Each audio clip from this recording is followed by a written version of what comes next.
not good to your daughter who has this brain issue and is going in. You should not be allowed to be taking care of a 2-year-old and a 3-year-old. And I'm not going to allow that. Welcome to the Court of Justice. Court is calling 2023 CR 6932, State of Texas versus Johnny Guy Ramirez. Can I have parties announced for the record for the state? Hank Wilkins for the state, Your Honor. Defense? Robert Featherston representing Mr. Ramirez. All right. Are you Johnny Guy Ramirez? Yes, ma'am. All right. It's the court understanding is that both the state and the defense have entered into a new plea bargain agreement. Do you understand that? Yes, ma'am. And is that correct, state? Yes, Your Honor. Correct, defense? Yes, Your Honor. All right. So the same admonishments that I've given you before apply. Do you understand? Yes, ma'am. And are you waiving your right to trial? Yes, ma'am. So with regards to the enhancement, which enhancement is he pleading true to? It's the first in the paperwork. It's the first one, Judge. It's cause number 2013 CR 1015. Right. And how do you plead to that enhancement? True or not true? True.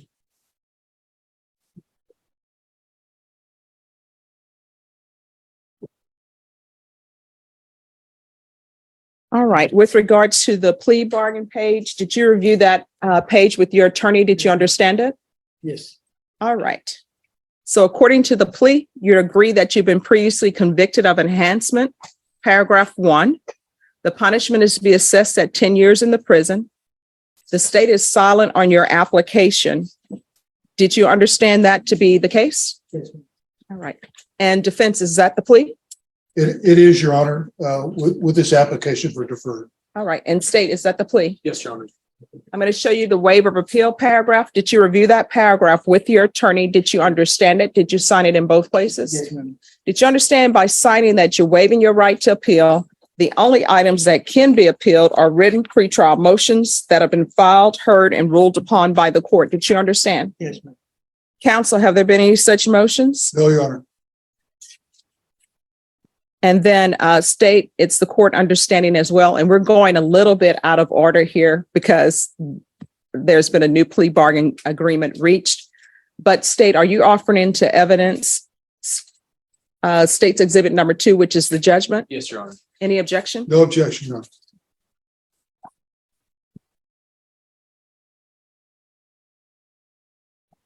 All right.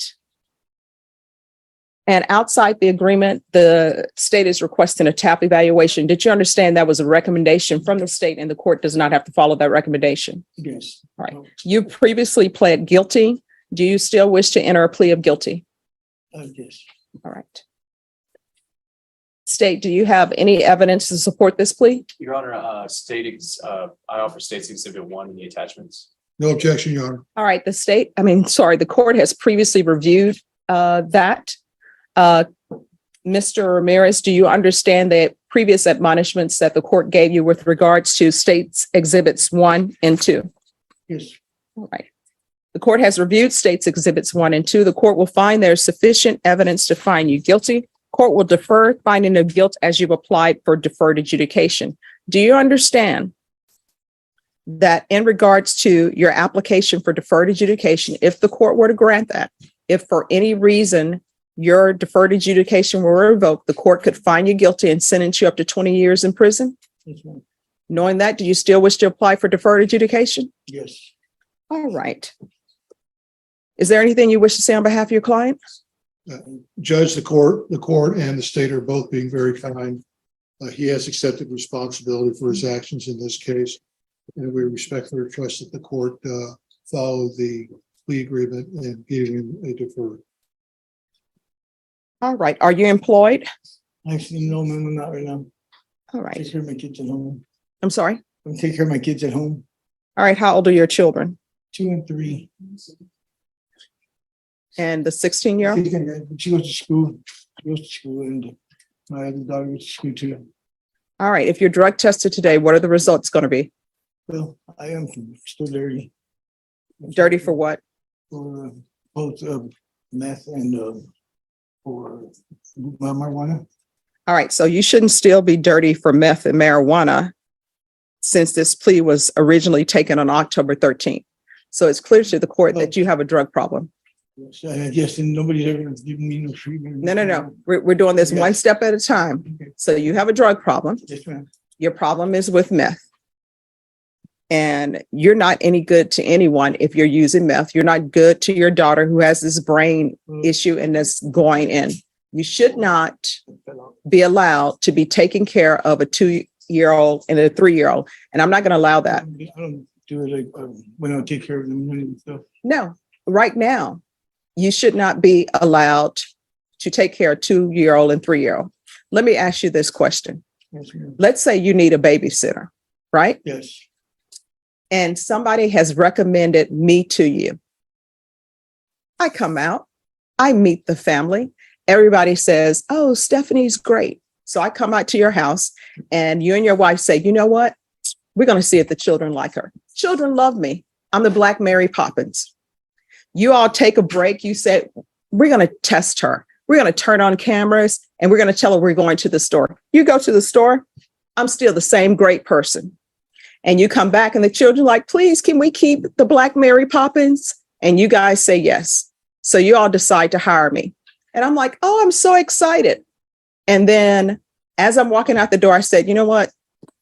You guys seem like a nice family. Your children are nice. Let me just tell you something about myself that nobody knows. And I tell you, I use meth and marijuana, but don't worry. I'm not going to use meth and marijuana over the children. I will do it before I come. Are you still going to let me be a babysitter? I'm sorry? No, I wouldn't. That's what you're doing. So I'm not going to allow it. I don't want. I pick all that stuff.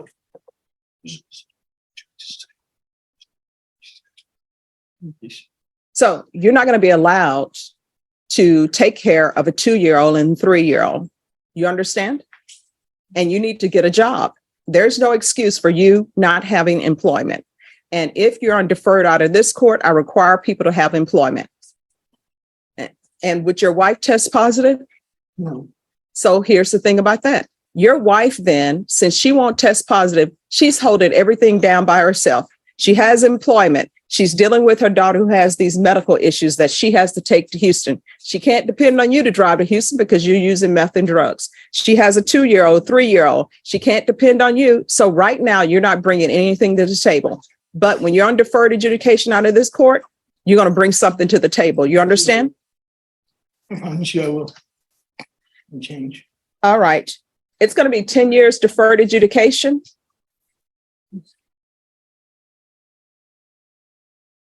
We're going to do a TAP evaluation.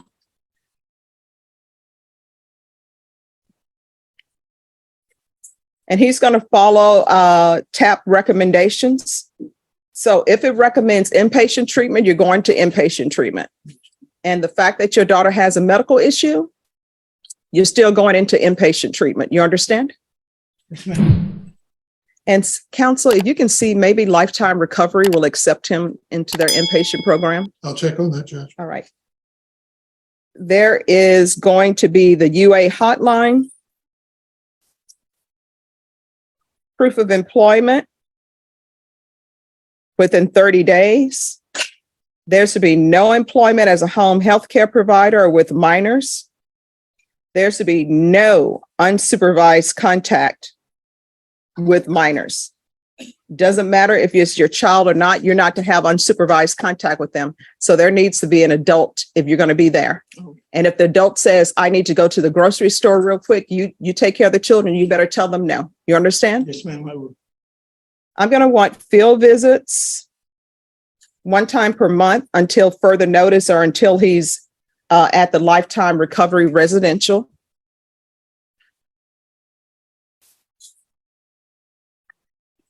Regular reporting by Zoom or in person.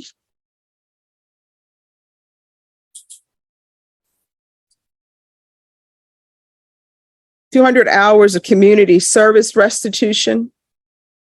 That will be waived upon completion of parenting classes. And probation, whatever parenting classes you all deem is necessary.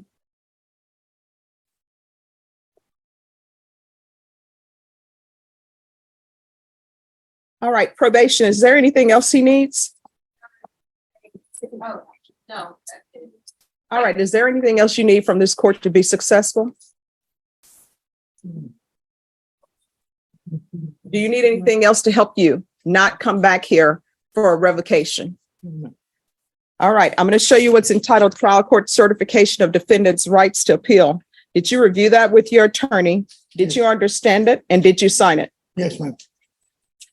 Because this is a plea bargain agreement, because I followed your plea bargain agreement, and because you waive your right to appeal, you do not have the court's permission to appeal. Do you understand? Yes, ma'am. All right, so off the record. From here on out, everything you do in your life, you know what you need to ask yourself some questions before you do it. One, is this something that could potentially result in me going to prison for 20 years? If the answer is yes, don't do it. If the answer is maybe, don't do it. The only reason why you have this agreement before you right now is because of your daughter's medical issues, not because of anything that you have done. So you had better take this opportunity to do better and not use drugs. All right. Good luck to you. Thank you, Your Honor. You're welcome. Court is calling 2022 CR 5859, State of Texas versus Thomas Nathaniel Henson. Can I have parties announced for the record for the state, Zach Dunn for the state. for the defense? Catherine Valenzuela. Are you Thomas Henson? I'm going to show you what's entitled Motion to Enter Adjudication of Guilt and Revoke Community Supervision, and state's motion to supplement motion to enter adjudication of guilt and revoke probation. Did you review those documents with your attorney? Did you understand them? Yeah.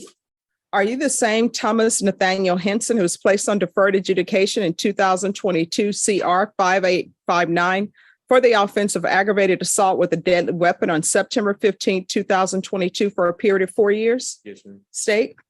Your Honor, about the 11th day of August 2023 in Bear County, Texas, the defendant, Thomas Nathaniel Henson, committed the offense of assault in violation of condition number 1.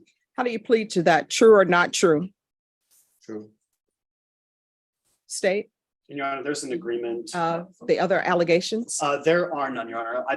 Are you waiving? Yes, Your Honor. All right. Any objections to the waivers? No objection to the waivers. All right. Did you understand by pleading true to violation of condition number 1, the court could find it true, grant the motion, find you guilty, sentence you up to 20 years in prison and up to a $10,000 fine? Yes. Knowing that, do you still wish to plead true to violation of condition number 1? Yeah. Court will find violation of condition number 1 true. Is there an agreement? There is, Your Honor. We had an agreed recommendation to continue and for DDRF. That is understanding, Your Honor. All right. Probation, is that your recommendation? Yes, Your Honor. What is the wait time for DDRF? Honor.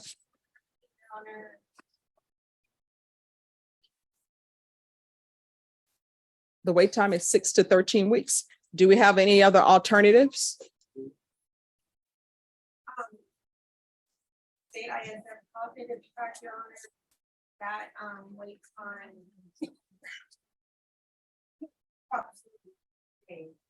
All right, but will that address the issue? Because DDRF, I'm assuming there's a mental health issue. And Your Honor, that had been the first recommendation. Then he did the tap about, and that's why we got to DRF. But the first recommendation had been ISF cognitive. All right. Sorry. No problem. So yes, the original recommendation was for the state ISM cognitive track, but we did an updated tap while he's been in Bear County, and the recommendation changed for DDRF due to the mental testing.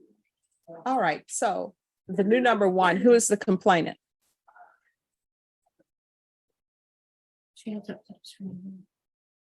I mean, what is the relationship? She's been my girlfriend. Girlfriend. All right, and are we doing no contact with the girlfriend?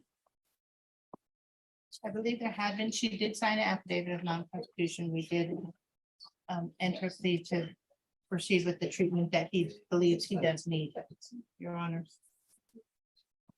All right, so I'm going to order no contact with that person. And then once his mental health is stable, we'll do something different. Do you understand? I'm sorry, you need to speak up. All right. So do you have anyone else that you can live with? Mother? I wasn't just living with her, she was living. She was staying. Okay, you're mumbling. I can't understand. I can't hear you in the court report. I can't hear you. I wasn't living with her. She was staying with me, so. All right. So do you have your own place? Yeah. So who were you living with? Yes, I was staying with my grandma. All right. So you need to stop inviting people to live with your grandmother when she's already have you living with her. You understand? And So were you supporting yourself at all? Or were you just dependent upon your grandmother? I mean, I wasn't paying rent, but I wasn't. Were you working? I'm sorry, I can't hear you. Sometimes. So that means that you're not bringing in a stable income and you're bringing somebody else into your grandmother's house. That's a big no-no. You understand? Yes. All right, probation, anything with Center for Healthcare Services or? Your Honor, I think. And I know that the state waived and abandoned the other allegations, however.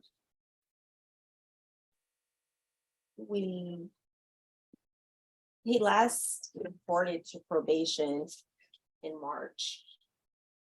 So that's a concern for us. Right before he absconded, he did produce one negative UA, the others were positive. He did not complete his hostility management course that was originally mandated. I think our concern would be that he would abscond again without actually getting the help that is necessary. All right, do you want to go to prison? Because we can do that. Then why are you behaving as though you want to go to prison by not reporting? That's the easiest thing on the planet to do. You're obviously not working, really. So you're just watching television with your grandmother or something, or putting a burden on her where she has to feed you and then you're bringing a girlfriend into the house.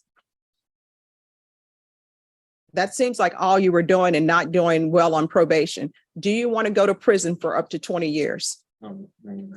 All right, this is what I'm going to do. I'll deny the motion. There's to be no contact with the complainant, whatever her name is, give that to probation. So the complainant and condition number 1, you are not to have any contact with her. Do you understand?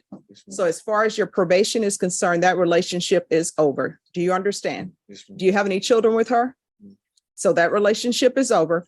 If you end up violating my order and having contact with her, you could potentially go to prison for 20 years. Do you understand? And we're going to do state ISF, cognitive and substantive track. And then we'll see where that leaves us. Okay, Your Honor, I do want to point out that the way that state ISF is being ran now, it's not a double track anymore. It's either one or the other. We'll do cognitive. Thank you, Judge. And then after that, when he's released, we'll put him on GPS, partial for work, until further notice.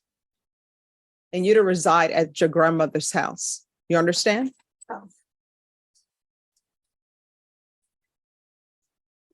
And Your Honor, for Mr. Henson's benefit, what are you looking for, or what is the court looking for so that he could get off GPS? I mean, just so that he knows, like, if he's always reporting, attending. Oh, he needs to show me that he's actually taking this probation seriously. Okay. If you're not taking it seriously, what's going to end up happening is a motion to revoke is probably going to be filed. And instead of you worried about GPS, you'll be looking at potentially 20 years in prison. Do you understand? Yes. All right. And see probation if those fees can be waived. Thank you. All right. Thank you. The hearing for Johnny Ramirez began with a heartfelt appeal. His defense attorney requested a continuance, explaining Ramirez's young daughter faced a serious brain condition requiring evaluation in Houston for potential surgery. The state didn't object, but Judge Stephanie Boyd, ever vigilant, demanded proof. After verification from the child's mother, the court showed initial compassion. However, the case was recalled later for a new plea agreement. Ramirez agreed to a 10-year deferred adjudication deal for an enhanced charge, understanding that a violation could send him to prison for 20 years. Just when it seemed procedural, Judge Boyd shifted focus with piercing, personal questions. She discovered he was unemployed, staying home to care for his 2- and 3-year-old children. Then came the fateful inquiry. If you're drug tested today, what are the results going to be? Ramirez's admission, well, I am still dirty. For both meth and marijuana, ignited the courtroom. Judge Boyd's demeanor transformed from procedural to protective fury.